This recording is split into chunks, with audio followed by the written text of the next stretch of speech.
I didn't even know this until kind of recently. We get to 1933 here. We get Executive Order 6102. This is crazy, by the way. This I is actually crazy. didn't know this. Yeah, So we get to FDR, right? Great. This executive order basically forbids the hoarding of gold, requiring Americans to turn over the majority of gold holding in exchange for cash in order to increase the national money supply. Yeah. And so 2,265 metric tons of gold confiscated from the U.S. public, totaling 27% of all minted gold currency. So you got to have some balls to do that. Bro, that's almost the equivalent of like during COVID, us printing 50% of all currency in 1 year. I mean, it's like half, Yeah, but like we'll get to that. That's a lot of currency. Like that's a big percentage. What's wild to me about this right here is it straight up says, go back up to the full screen just for a second. It says within 1 year, it devalued the currency, the conversion rate from $20 an ounce to $35 an ounce. So at first, here, go back to full screen. At first, when they said, hey, come give us your gold, we'll give you cash. It was $20 would get you 1 ounce of gold. And in less than a year, it almost doubled in, that's almost $40 to get the same amount of money. So the value of the money almost got cut in half. It's like 175% increase if I'm doing the math right. That's and this was nuts. This was during the Great Depression. During the Great Depression too. That's insane. How that's the dangers of like a centralization of the money and being able to control the exchange rate. That's nuts. You know. So I think I missed that. So you're saying they took the gold and then they made it less money, or they made it more money? They made it cost worth more dollars to get the same amount of gold Because they confiscated a that huge makes chunk of sense. this like circulation. Which right? you could, I mean, to play devil's advocate, you can argue that because it was now more rare because the government now has 30% of it, it's like now it's just simply worth more as a citizen to have it. But it's obviously worth more, but your dollar in exchange is worth less. Right, exactly, yeah. That's the part that's crazy to right, me. because it's the gold back, right, your dollar is now affected. And it's also crazy that 27%, it seems like that's not that much, but that's still a quarter of all the money that was minted and put out there that they were able to seize back. Right. I wonder how they did that. By the way, they're not just like going around being like, give me your gold necklaces. Like these were like minted gold coins, gold coins, gold bars. Yep. One of the only things that was allowed to stay was gold jewelry. That's why you'll see a lot of stuff. It's like, oh, this is my grandma's. It's 300 years old. It's like that was allowed to Damn, your stay. grandma's old as fuck, dude. Damn. Hey, man, what can I say? Grandma's grandma. That native blood, you know? The greatest grandma. The greatest. She was the best. Well, that's crazy. And I mean, just when you think about that, and this was in the 30s that they did this, where it's like probably your average American was packing too. Like they had the balls to go. I mean, I don't know, like I didn't look super deep into the actual details of how they managed to do this, but it's like if you think the government won't come door to door and start taking shit from you, it's like this is exactly what the fuck they did. I mean, particularly in America too, it seems like a tough sell, but it's like again, you just have to convince people that it's in their best interest, more or less. Again, this almost comes to like the desperation element, where it's the Great Depression. People are very desperate. They're looking for work. They don't know what to do. Some people might have some gold jewelry or some gold lying around. They're like, I don't care. I need something. And so they go turn it in. And then that short-term investment just fucks you over even further. Right. Yeah, they over-incentivize literally The perfect just time to do selling it. yourself short, I guess. Right. Yeah. Which I almost feel like we are not in a similar situation, but things have definitely become a lot more intense in regard to how desperate people are getting because the economy is really bad on a global scale, and it's making the day-to-day life for people even harder. Yeah. So hopefully it doesn't come to some situation like this where they're like, we'll give you more money for your cash. No, we really could run into a situation like that where it's like, take all, back in the day, people in the 20s and 30s, there were people that just lied to the government and had a bunch of gold coins or whatever, and then put them in a coffee can and dug them, Buried them in their backyard. Right. Yeah. And some people got away with it. I mean, it's not even a good, but you can kind of do that now with cash. You can put a bunch of cash in a mattress, even though you're going to lose value on it every single year because of inflation. Right. But there could come a day where they come for all the cash and they say, don't worry, we're going to reimburse you for that cash with our new Fed Now currency, and they're gonna try to We'll give you even sell it. more. They're right, or they'll literally give you an incentive, and then they might even do things We'll with give you 10% on it. with this Fed Now currency. Right, they'll give you more, or you save, you get cash back on your whatever. And how is that not just causing more and more inflation? Oh yeah, no, it will, and you know, it's basically turning money into vouchers. That's the other really dangerous thing about the government cryptos or whatever you want to call them. The These honorary cryptos. system. Yeah. Digital currencies. And these are not CBD currencies that we're talking about. Like, they're not chill. It's Not not at Delta 8. It won't help you sleep. Certainly It will not not. THC Yeah. currency either. It's gonna blow your back out instead. You know. And so this is gonna come to you. I mean, we've already gotten suckered by the stimmy checks or whatever. You know, we all took the stimmy checks, and then, you know, we got crumbs while all these giant corporations got huge bailouts. What else is new? Right. And then, you know, and then you go to file your taxes the next year, and it's like, hey, because you got all of these stimmy checks, actually, we're going to tax you more because that counts as more income too. And it's like, you fuckers. And I really want to know how many people have been screwed on their taxes ever since 2020 and 2021. Dude, a lot. Because Yeah. I feel like it has just thrown such a wrench in the gears for most people, because most people are normies, got a W-2, you know, and then all of a sudden it's like, okay, you have this big payout that you didn't intend to get. A lot of people are living paycheck to paycheck. Yeah. And then now you have to sign up for other programs just to get relief from the relief check. Yeah. Right. And it's then they get you in a loop because now you're being taxed because you got a government benefit and you're in this different category now. right. See, that's the thing, is they will outsmart you at their own game every fucking time and just Yeah. keep you circulating in their system, man. And the way that they're going to try and sell this Fed Now currency to you is going to be like, it's like everything you like about Venmo Nah. and Cash App, but better. You just deal directly with the Fed. There's no more middleman. There's no more intermediary. Yeah. Well, and guess what just happened to the Cash App founder? Dude, that's Yeah. a crazy Yeah. saga, bro. How he got unalived in the middle of San Francisco. Got stabbed. And apparently he was going to Eyes Wide Shut parties with the sister of the person who stabbed him. Did you hear about that? Oh my I God. did hear about that Yeah. too. Inside job? Potentially. Yeah. Potentially. I don't know. Get, That's get crazy. close to the target type of deal, you know? But right, it's like, Yeah.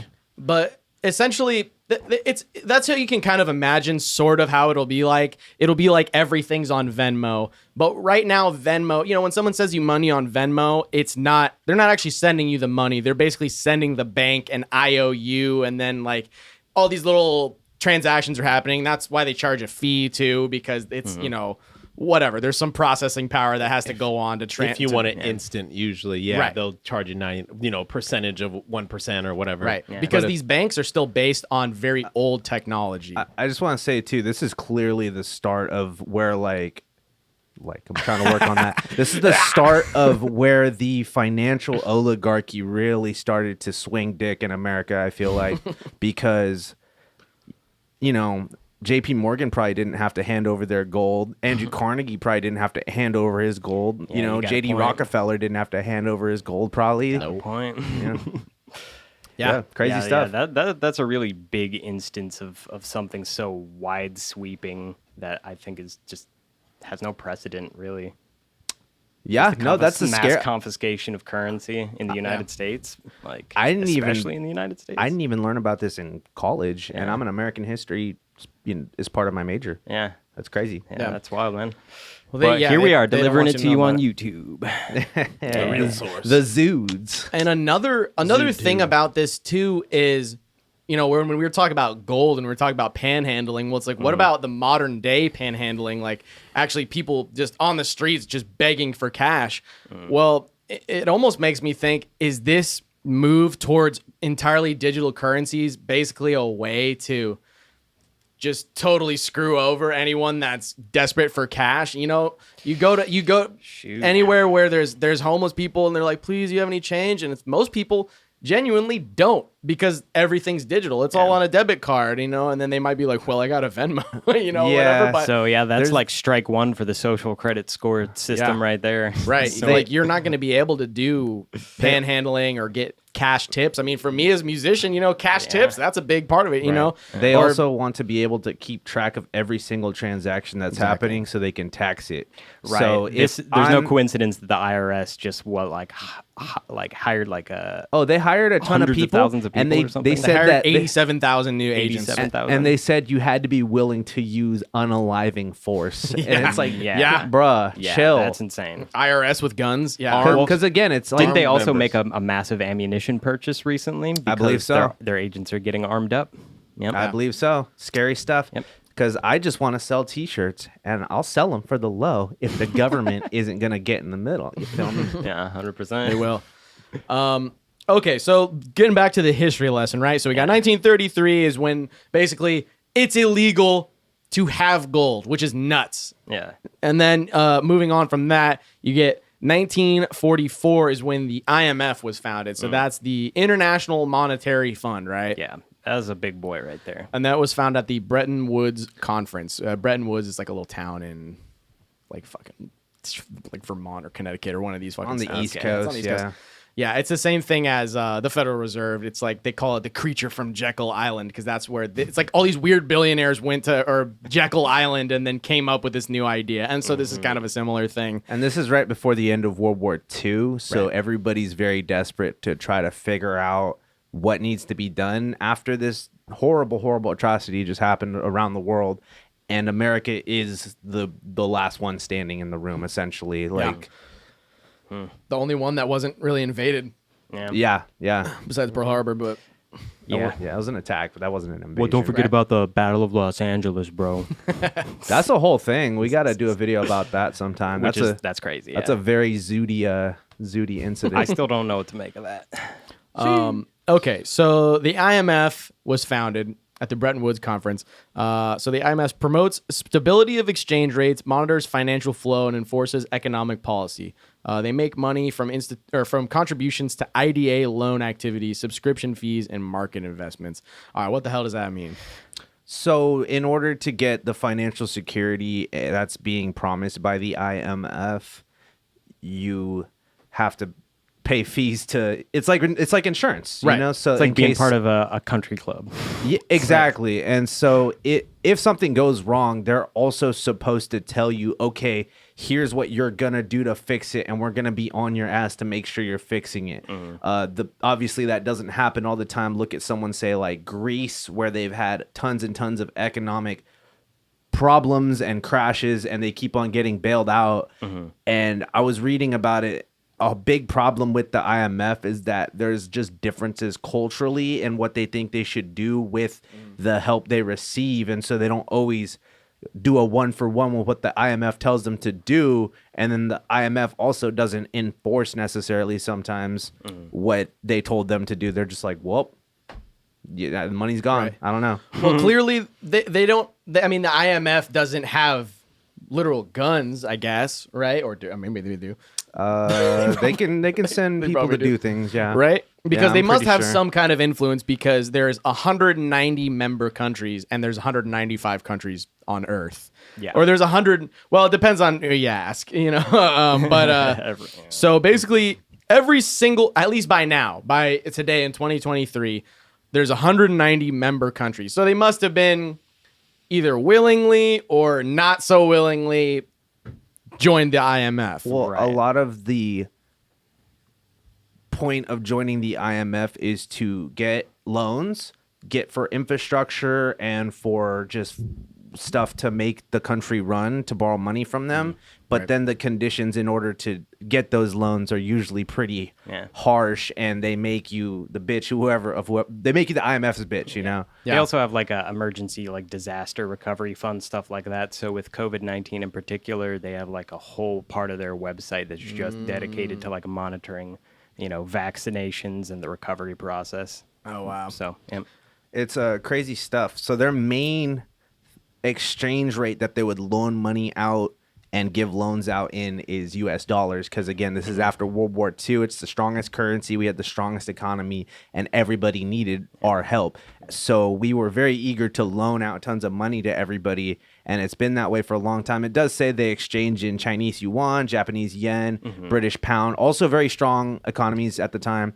But Right. Again, 2021 COVID, the amount of printing money massively devalued how much the world is worth now, because if the world's trading in US dollars and it's worth significantly less now, Right. everybody's on Yeah. broker for it, you know? And we didn't get the exact number, but basically in 2021 when they started printing all this money post COVID, the US government printed something around 25% of the bills that have ever been printed since the inception of like The country. the whole country. whatever the Federal Reserve it's sometime Federal Reserve notes, which have Yeah. been around. Right. I mean, these federal notes have been around since there's different iterations of them, but somewhere in the 1800s is where it kind of became more standardized. Right. So in the entire country's history, in 2021, we printed 25% more than has ever existed for over like close to like 200 years, which is wild. crazy how much we've just devalued the currency, and we're not seeing the effects of it now, but we will. And but that's the genius of that's the evil genius of That's having why it. they're very much so trying to push for the switch to be like, okay, everybody, let's get on the digital form now. Right. Because see, now it's all just beep, boop, beep, boop, beep. It's all like on the computer now. abstract. Don't worry about it. We're good. Right. Versus like, again, they don't want a situation where it's embarrassing enough to have bricks of money stacked up like Germany after World War One. Yeah, you've seen the Iconically, pictures, there's I'm the sure, in photos, school, yeah, yeah. where it's like wheelbarrows full of money and kids playing with stacks of money. Yeah, 'cause there was building just like so much. castles and shit. Yeah, Right. out of the And bricks. there's a whole thing after World War One too, where the Weimar Republic was intentionally trying to crash the economy like over and over again to prove like, hey, we can't pay back the reparations for World War One, so look we're fucked up, we can't do it. And so they intentionally crashed the market over and over again. And you can't help but feel that sometimes it feels nefarious that politicians are making decisions that are going to hurt everybody in order to get something out of it in a long-term Right. situation, which I don't know what the 40 chefs moves are, but it definitely does feel that way sometimes.